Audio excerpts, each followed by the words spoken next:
Alors ce matin, l'origine de ces explosions se précise. Selon les autorités libanaises, elles sont dues à quelques 2750 tonnes de nitrate d'ammonium, une substance qui entre dans la composition de certains engrais notamment et qui est à l'origine par exemple d'autres catastrophes naturelles comme celle de l'usine AZF à Toulouse en 2001 par exemple. Margot Bédé nous le disait à l'instant, Emmanuel Macron qui assure qu'un détachement de sécurité civile, plusieurs tonnes de matériel sanitaire vont être acheminées par la France au Liban.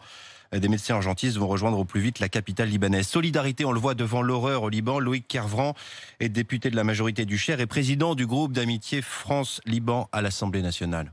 C'est d'abord la peine et l'effroi devant l'ampleur des dévastations. La France dispose de beaucoup de capacités en gestion de crise, que ce soit du déblaiement, de la recherche et sauvetage de personnes, du matériel médical aussi. Il faut bien comprendre que les hôpitaux libanais vivent une crise là sans précédent qui vient les frapper à un moment où ils sont déjà très touchés par une crise économique qui les a conduits à licencier beaucoup de personnel et par la crise sanitaire du Covid. C'est une triple ou une quadruple peine que ces explosions dans un contexte qui est toujours fragile au Moyen-Orient et au Liban en particulier.